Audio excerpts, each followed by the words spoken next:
este momento, la Corte Suprema de los Estados Unidos determinó en el caso 5-4 que sin orden judicial el Estado puede poseer el ADN de las personas para efectos de identificación, a pesar de que ya existe la huella digital y la imagen fotográfica. Y la puede poseer para efectos de identificación y para lo que todo ese ADN arroje sin orden judicial. Esta semana el gobierno del presidente Obama sometió una petición a la Corte Suprema de los Estados Unidos también para que sin orden judicial nuevamente en una requisa o allanamiento, si una persona la tiene con el celular, la información que está en el celular, y eso incluye todos los documentos, archivos, libros, correos y llamadas telefónicas, pueda ser accedida sin una orden judicial. Y para qué decirles el problema que se suscita con la información que Snowden ha dado sobre las actividades del NSA, que es la Agencia de Seguridad Nacional de los Estados Unidos, que ha venido capturando masivamente correos y llamadas de sus propios ciudadanos. En ese campo yo siento que hay un reto de todas las democracias, ya no solo para acceder a la información de los estados, de cómo se desempeñan, qué hacen y cómo lo hacen, sino qué están haciendo con la información que tienen de los ciudadanos y qué límites al respeto de autodeterminación informativa tenemos. Hechas esas aclaraciones, voy a ver si me funciona el vínculo que les traía.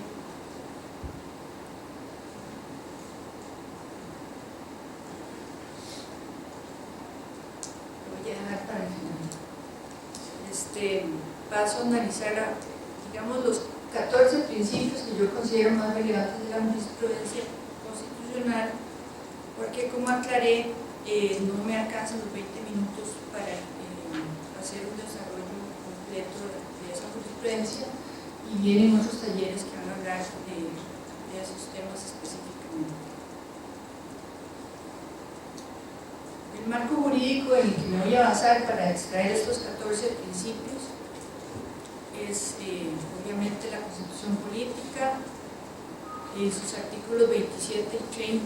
el 13 de la Convención Americana y los casos Cruz Reyes versus Chile,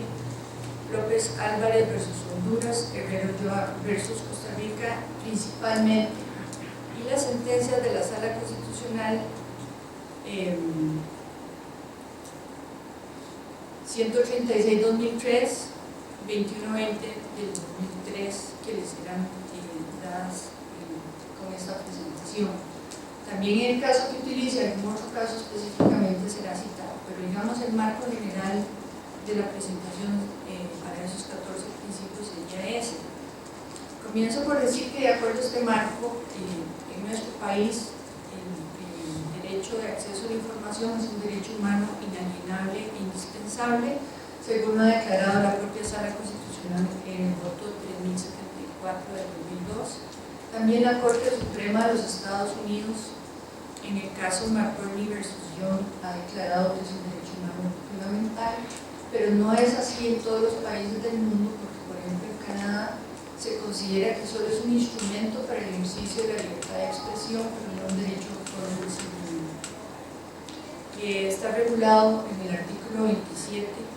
30, como ya les dije, y en los casos que he citado, que de acuerdo al control de convencionalidad son vinculantes para nuestro país, y por eso me basaré muchísimo en la sentencia Cruz Reyes y otras para esos efectos. Las sentencias que principalmente establecen ese control de convencionalidad y la vinculatoriedad de los fallos de la Corte Interamericana para nuestro país, para que los tengan de referencia, son Almogacida Arellana versus Chile y Trabajadores Cesados del Congreso versus Perú, y también la sentencia de la Sala Constitucional 23-13-15 del 9-5, que establece precisamente que se incorpora las declaraciones internacionales de derechos humanos vigentes en el país a nuestra Constitución Política con gran lugar superior y cuanto tutelen de mejor manera los derechos fundamentales. Podría decirles que ese caso de los Reyes, en el que muy avanzado, principalmente establece 4 principios fundamentales. Bueno, que el acceso a la información es un derecho y que como tal el Estado tiene que cumplir una serie de obligaciones positivas para garantizar el ejercicio de ese derecho, que la actuación del Estado debe regirse por los principios de publicidad y transparencia en la gestión pública, que las restricciones al acceso al derecho de acceso a la información deben ser las mínimas indispensables y estar previamente fijadas por la ley, que el Estado debe garantizar el derecho de la persona a ser oída con las debidas garantías y un recurso sencillo y rápido para hacer efectivo ese derecho. Como consecuencia del marco general que les he dicho y de este fallo, les traigo los 14 principios que vamos a mencionar, empezando con uno de los más relevantes, que es el principio máximo de divulgación. No quisiera detallarme mucho en esto por razones de tiempo, porque aquí está el maestro Iniesta que va a dar una presentación sobre ese tema. Estoy segura de que me lo propina. Pero de acuerdo a este principio y a las sentencias que están ahí, principio que por cierto está recogido en el proyecto en los artículos 4 y 5A, el derecho al acceso a la información debe estar sometido a un régimen limitado de excepciones, el cual debe ser interpretado de manera restrictiva, de forma tal que se favorezca el derecho de acceso a la información. Además debe ser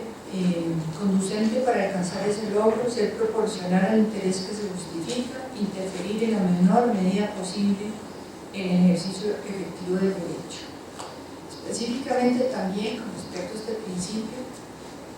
y en relación con el tema de la proporcionalidad, la Comisión Interamericana de Derechos Humanos ha establecido que esa proporcionalidad se debe dar además en 3 pasos. Debe estar relacionada con uno de los objetivos legítimos que la justifican, debe demostrarse que la divulgación de la información efectivamente amenaza con causar un perjuicio sustancial a ese objetivo legítimo, debe demostrarse que el perjuicio al objetivo es mayor que el interés público en contar con la información. Toda decisión negativa debe ser motivada. Ante una duda o vacío legal debe primar el derecho de acceso a la información y bueno, las excepciones deben estar reguladas por ley y deben ser aquellas únicamente necesarias en una sociedad democrática, orientadas al imperativo de satisfacer el interés. Con esa amplitud de acceso a la información también tenemos que existen unos actores privilegiados en el sistema. Dentro de estos tenemos la obligación de darle una consulta especial a los pueblos indígenas, según los casos mayas del distrito de Toledo, que ahí se citan, y el caso Puebla Salamanca, también en el caso nuestro por disposición de la OIT. Tenemos otros actores institucionales que tienen acceso privilegiado a la información, que son la Contraloría, la Defensoría de los Habitantes, la Caja, el Ministerio de Hacienda, las comisiones de investigación, la Procuraduría del Banco Central y sus superintendencias, la Oficina de Estadísticas y Censos, entre otros, que tienen regulaciones específicas sobre el acceso a la información y la obligación de brindarse. El segundo principio que se deriva de este marco normativo que he mencionado es que la carga probatoria es para el Estado en caso de establecerse limitaciones a la información. Este principio está regulado en el proyecto de ley parcialmente, nada más en el párrafo segundo del artículo 14, y de acuerdo al Comité Jurídico Interamericano debe entenderse que la carga de la prueba para justificar cualquier negativa de acceso a la información debe recaer en el órgano a la cual la información le fue solicitada. A mí me parece que sería un buen aporte que se regulara de mejor manera este tema y de manera específica en el proyecto de ley.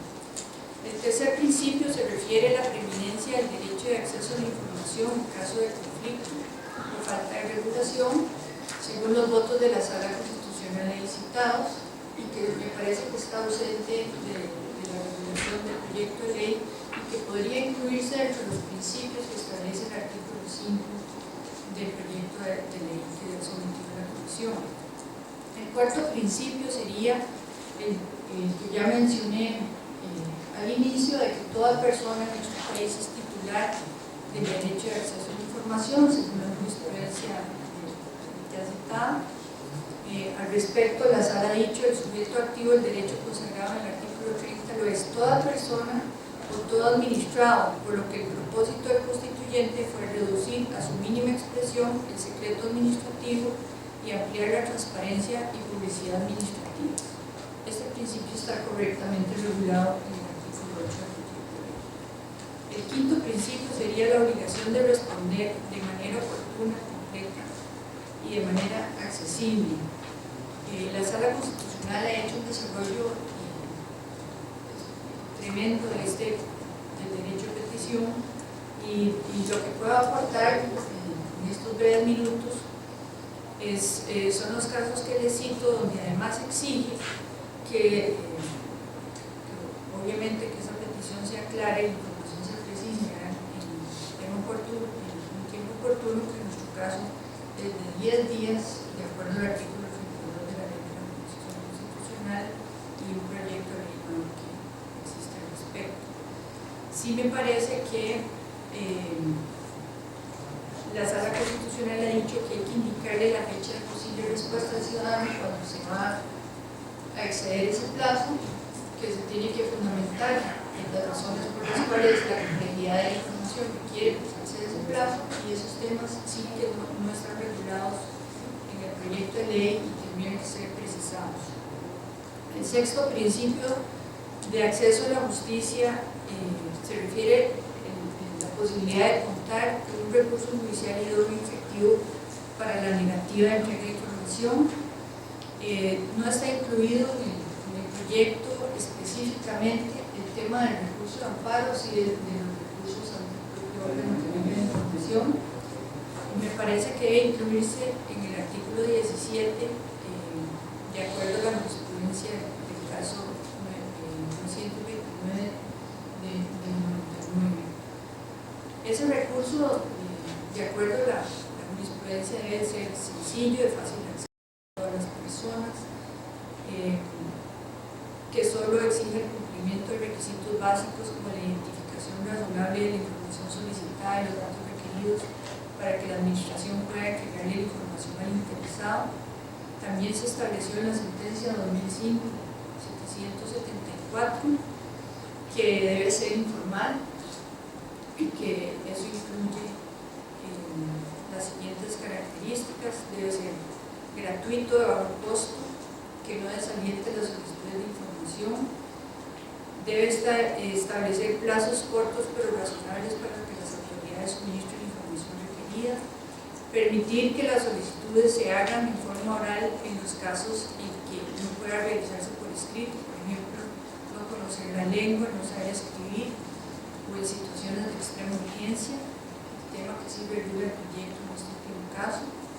Debe establecer la obligación de la administración de asesorar al solicitante sobre la materia, la manera de formular la solicitud, incluyendo asesoría sobre la autoridad facultada por la ley para responder, incluso hasta el punto de que la propia autoridad haga la correspondiente remisión de la información de la persona interesada. Debe establecer la obligación de que la respuesta negativa sea impugnada ante un órgano superior autónomo y posteriormente cuestionada en la vía judicial. De estos aspectos, algunos están comprendidos en el proyecto, pero no todos, conviene incorporarlos al mismo. No hace falta que explique el principio de legalidad, que el caso de los bienes desarrolla extensamente. En cuanto a las limitaciones, también ustedes van a tener una mesa realmente específica sobre este tema, y entonces las voy a mencionar muy brevemente. Como ya había mencionado, en esta jurisprudencia y en la Sala Constitucional se establece la obligación de que cualquier excepción sea restrictiva, sea fundamentada, esté regulada por la ley, sea necesaria y proporcional al interés público. Entre ellos podemos citar el caso de los secretos de Estado, que podría recordar el primer caso de amparo por lugar de Costa Rica, que yo recuerdo que fue el 11583, que nunca se me va a olvidar. Es un caso donde se le ocultó información a los ciudadanos sobre la crisis del sector agropecuario y fue condenado, fue resuelto por la Sala Primera de entonces, que llevaba el amparo de acuerdo a la ley anterior, y condenó al presidente de la República de entonces, don Luis Alberto Monge, por negar esa información. Y era tan grave negar esa información que el presidente salió en cadena de radio y televisión para pedirle disculpas a los costarricenses por no haber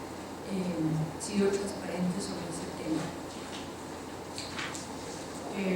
Este principio está regulado correctamente en el artículo 4 de la ley, está ampliamente detallado en esta jurisprudencia de los Reyes, que solo leeré este párrafo por su relevancia. Dice: las excepciones se aplicarán solamente cuando exista el riesgo de daño sustancial a los intereses protegidos y cuando ese daño sea mayor que el interés público en general de tener acceso a la información, y que la autoridad pública que procure denegar el acceso debe demostrar que la información está amparada en un sistema de excepciones, que aquellos que soliciten información deberán tener la posibilidad de apelar cualquier denegación de divulgación de información a un órgano independiente con menos poderes, que las autoridades nacionales deben tomar medidas a fin de abordar la cultura del secretismo que todavía prevalece en muchos países en el sector público, estableciendo sanciones para aquellos que deliberadamente obstruyen el acceso a la información, y que también se deben adoptar medidas para promover una amplia sensibilización pública de información al respecto. También cito el caso de Mirna Mac versus Guatemala, donde expresamente la Corte Interamericana dijo que no se pueden declarar secreto de Estado ni por ley específica cualquier información que se refiera a violaciones de derechos humanos o sus investigaciones. Les traía varios casos específicos donde la Sala Constitucional ha determinado que se debe dar acceso donde no se daba, pero me dice que me quedan 3 minutos. Entonces, quisiera también resaltar que la Sala Constitucional ha declarado excepciones al secreto bancario en 2 casos, muchos más, pero les traigo 2 casos, que es el comportamiento crediticio de las personas, la información bancaria sobre el financiamiento privado y público de las campañas políticas, que se ha dicho que es de acceso público. En el caso del secreto bursátil, cuando existe un interés público, no sé si recuerdan el caso de los bonos chinos, sobre los intereses, plazos y condiciones del endeudamiento del país. Y por supuesto que en el caso de la información y datos sensibles, que de acuerdo a la sentencia 8996 del 2002, existe una serie de datos que no son de acceso para el Estado y que están protegidos por el artículo 24 de la Constitución Política, entre los cuales la Sala ha señalado la orientación religiosa, sexual y biológica, los archivos médicos de salud, el domicilio, el reputado en el registro civil, entre otros.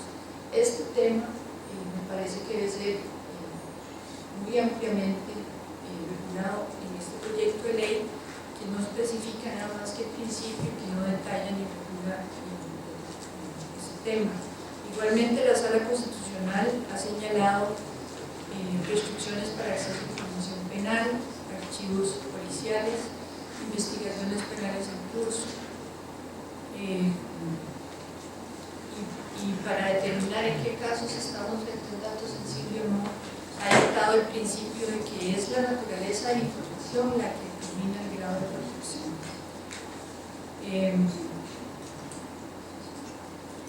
En materia tributaria y secretos comerciales también, según los casos que cito, ha existido pronunciamientos de la Sala Constitucional en esta materia. Y un principio que también me parece que debe estar regulado, ya casi voy a terminar, Guillermo, es el del principio de inocencia, que la Sala determinó en la sentencia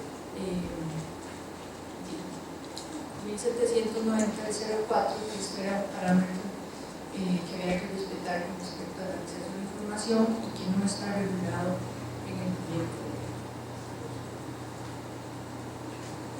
El 10º principio sería la no censura de la información y el respeto de buena fe en la información periodística, que lo extraemos también, además del caso Claude Reyes, de la sentencia de Mauricio Herrera Ulloa versus Costa Rica,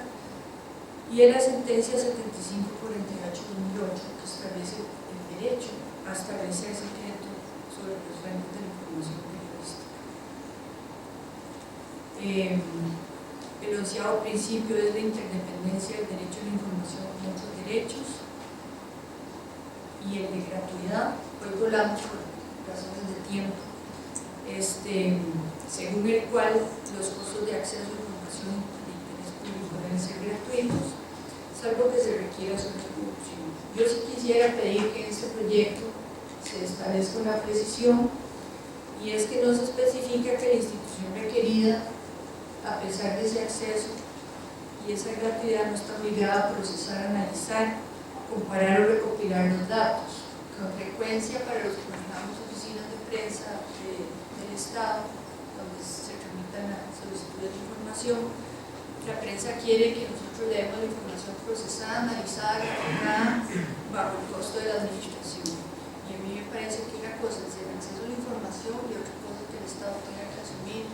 los costos de ello. Para citarles un caso reciente, en este momento nosotros tenemos una solicitud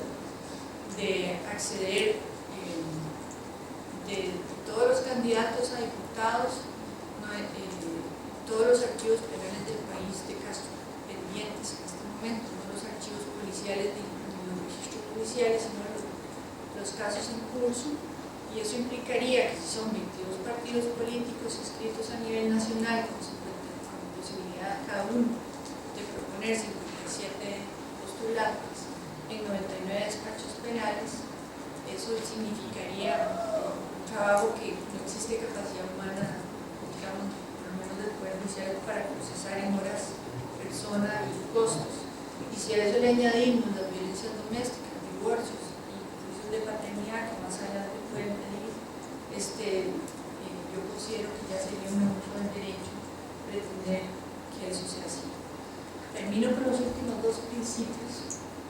que me parece que deben ser regulados en el proyecto y que se extraen de la jurisprudencia que he citado, que es el principio de buena fe y la obligación de transparencia efectiva.